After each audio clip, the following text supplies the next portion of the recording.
Hello, Bros. Thanks for answering this joint interview between Essential News and BAM.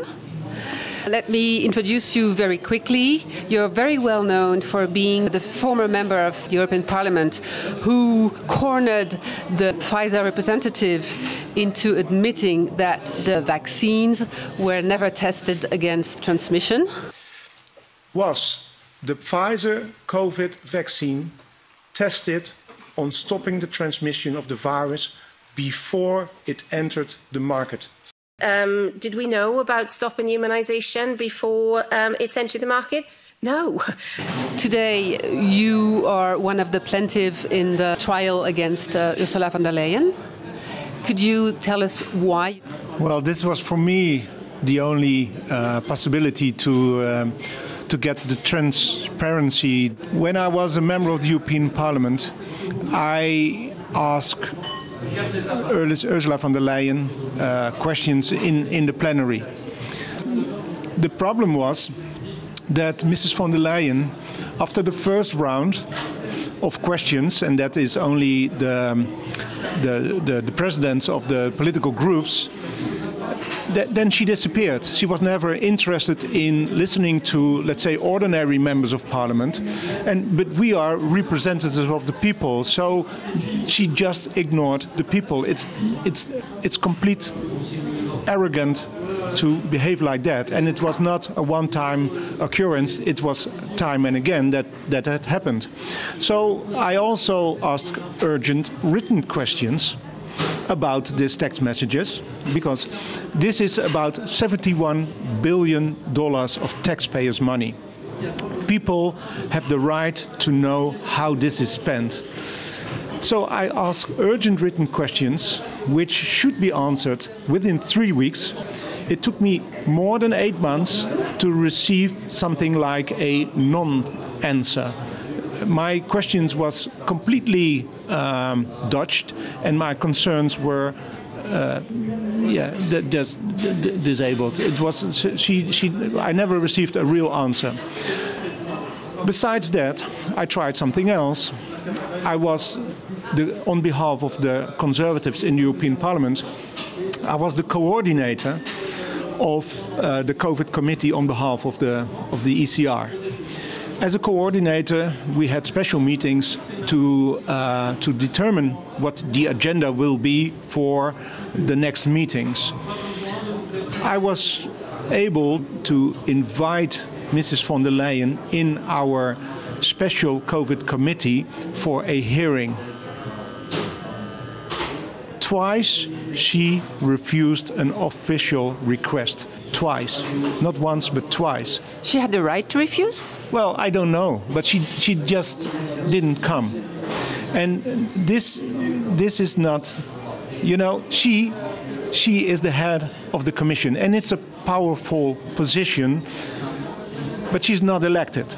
So she is appointed and then approved by the Parliament. There is a misunderstanding often that she is elected by the Parliament. That's not the case. She is appointed and approved by the Parliament. So she is not a representative of the people.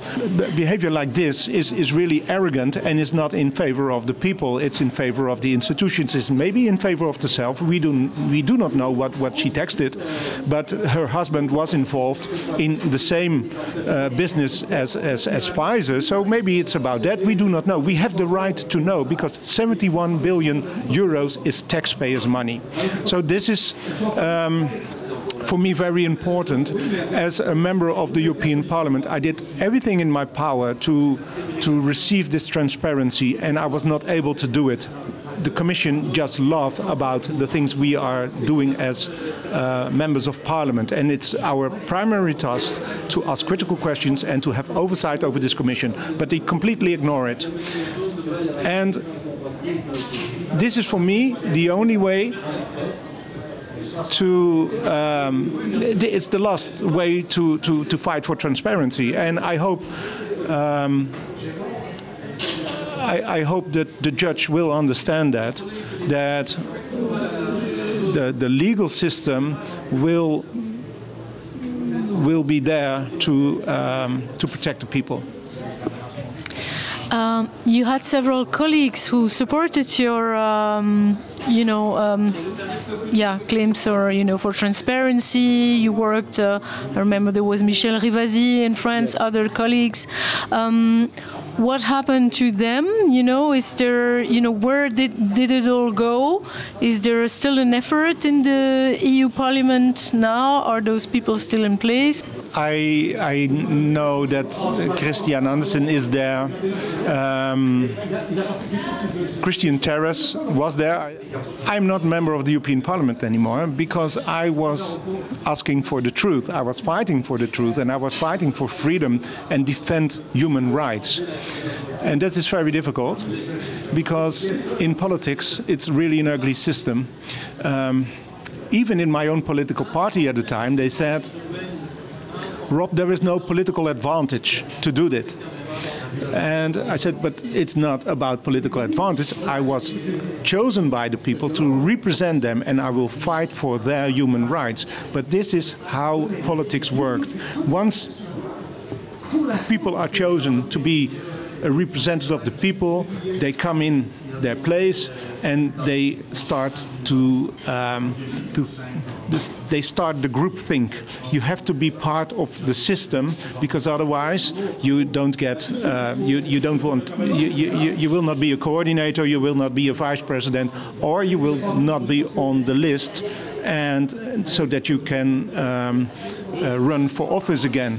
But this is what happened to me. My own political colleagues in my own party, they were so angry with me because of asking questions about fighting for human rights, and this is how it works. So let's say the freedom fighters, the people who are really fighting for the people, they work them out of the system, and this is also what happened to me. So to be honest, I do not know how MICHèLE Rivasi. It was very nice because I'm a conservative and she was a very progressive, but we had some common ground on this. So we fought together, and this is how politics should work. It's not about how you think. This is the things that we believe in. We have that in common. Let's fight together, and that was very good. But also, Rivasi was cancelled because she was speaking to me. I was a conservative and extreme. They use all the words, and. Let me reframe. Yeah. You said you didn't pursue re-election because you were disavowed by your own party? Yes. Yeah, that's correct. That's correct. They finally I stepped out, but they would never give me a decent place on the list. Yeah, so that's how it works.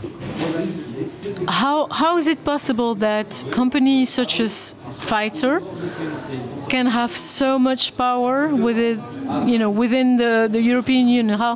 What is your experience about that? They seem to be above the law. Well, this is about globalism. This is about globalism. It is not only Pfizer, it's the corporates. And what you see is that the European Union is making so much law that small companies, medium-sized and small companies, cannot keep up with all this legislation. So they are really destroying our middle class and middle-sized companies. And all these corporates, they come up with, we should do this, we should do that, because they know they are the only ones that it's making their business even bigger. And this is how it works. They come with their chauffeured cars, and they go to the highest floor of the European Commission building, while the small-sized and medium-sized businesses, I'm an entrepreneur myself. I know what I'm talking about. They just need to work very hard and to pay very, very much taxes and to hire all kinds of consultants to keep up with all these crazy regulations. And this is what is destroying Europe right now. So it's not only Pfizer, but it's also the big energy companies. We see the same problem with all these corporates who are in the food industry, and they are really destroying our farmers. So it is a globalist agenda, and it's not serving the people. What do you expect from this trial? I hope there will be justice, and I hope there will be accountability, because the people have the right to it. We need to repair the system, and the only way to do it is via the court. And yeah, I hope this court will have the courage to do it, because I understand also these are very powerful people we are fighting against, but someone has to do it, and also these judges, I hope they have the courage and they listen to the people. This is not about some text messages. This is about the rule of law of the European Union, the things that unite us. You were in the courtroom. Did you have a feel of the power struggle? Well, the fact that the European prosecutor comes in between is, in my opinion, ridiculous, because EPPO, the European prosecutor, is only responsible for controlling the budget.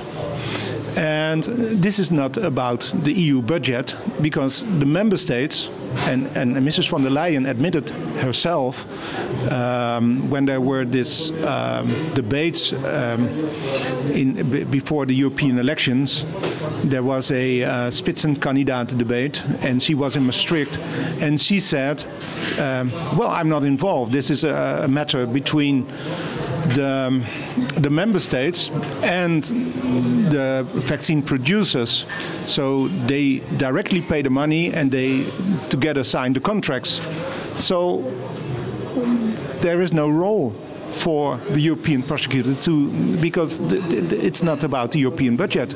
But the fact that Mrs. von der Leyen was texting with Ursula and maybe intervening in these negotiations, well, that makes it very suspicious.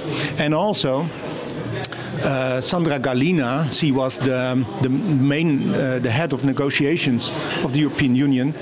When I was in the special COVID committee, she said, but we don't play by the rules. This is how we shape Europe. So that's really what she said. And she is the head of the health and food safety. She's the Director General of the health and food safety. So she has a very powerful position too.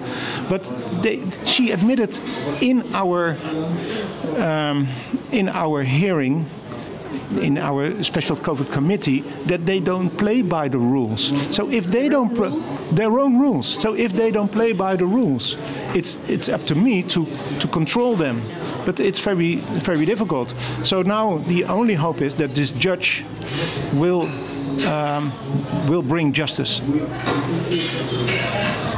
Throughout this whole case and since the beginning of the pandemic, we really have the impression that there is a constant power grab from the European Union over the member states. And now this is exactly, it's not only about the separation of powers between the judiciary and the executive power, but also between the rights, normally the competence of the member states and the European Union.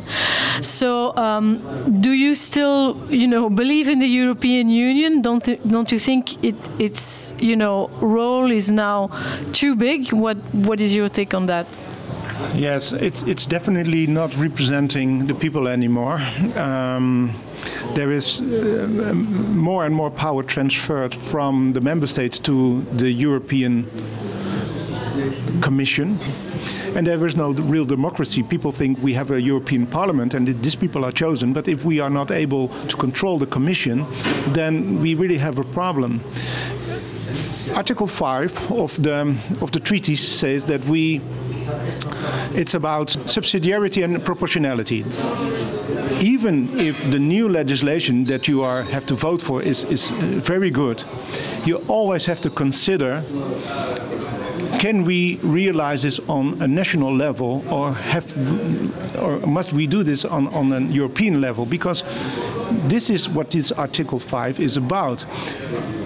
Don't vote, even if it's a good legislation, in favor of a legislation that you can do on a national level. Because once it is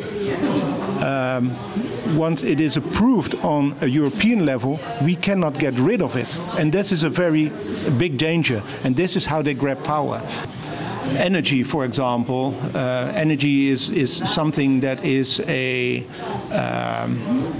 competence of the member states, but now we have that 42.5% of our energy must come from renewables. That's a legislation. So it is a member's competence, but still they move forward with this legislation so they can control it. Another thing is that they always create a crisis. They create a crisis to grab more power. They create a crisis, and the only solution is we need more European Union. And we have to take it back. I think there are now strong forces. We have seen the elections in the European Parliament, but we see also the national elections. More conservative parties are chosen. They create now all kinds of what I call Frankenstein coalitions to keep them out. We see that in Austria, we see that in France, but it's everywhere. But also during the European Parliament elections, there was the Liberals and the Greens, they lost. And they are still the ones who are in power now. But it makes the people more and more angry. There will be a point that people don't accept it anymore. So I think that we can... I still believe in a cooperation on a European level, but not in the way we are doing it now. It's not serving the people, and we should always keep in mind it should serve the people. Yeah. What do you think could be a solution? Well, I always said that we need to go back to the basis. The European Commission should be a secretariat. The European Parliament should be demolished. I was there and I was trying to destroy my own job, because we can do it from representatives of the national parliament coming once or twice per month together for 1 or 2 days to vote over things, and then go back home to their national parliament. We don't need the European Parliament, and the European Commission has gained too much power. It should go back to as a secretariat, and the Council should have the lead. What would be the job of the secretariat? Well, what the secretary is always doing, let's say, preparing the meetings, making the minutes. Well, they can offer an advisory board, of course, something of an advisory institution, because they have smart people. But they are, well, now they are in power. They want to grab more power. This is, I think, a very human thing, but we have to break it. In the United States, Robert F. Kennedy Jr. was a fierce advocate also on transparency and accountability on all the COVID measures. Do you expect perhaps the changes now could have an impact on our issue here? Yes, absolutely. I think there will be a lot of truth will come out. It already did. We have seen the hearings in the House. We saw that, for example, the side effects of the Pfizer vaccines, it's 33 pages and all kinds of side effects. And because of this hearing in the House, we now have the truth coming out. So they were really aware of the risks. But once Robert F. Kennedy is there, and there are more good names, I think the truth will come out, and because they acted exactly in the same way all over the world, it will have an impact on Europe too, because we had the same restrictions over here. The only exception was Sweden. And especially that one I wanted to have in my in the COVID committee hearings. I wanted to have this man who was responsible for the different approach, but they didn't want to hear him. So no, so they really try to hide things, and Yes, I'm sure that will have a huge impact, not only on what happened with COVID, but on all kinds of things. The climate policy is also a way to take away people's rights and to make life expensive and etc. The war in Ukraine, I think a lot of things will come out, and I hope for the good. Do you see, Ursula von der Leyen being forced to step down? If you make mistakes, you have to acknowledge that. Then you have to maybe apologize and you have to repair it. But if you are not willing to answer questions, then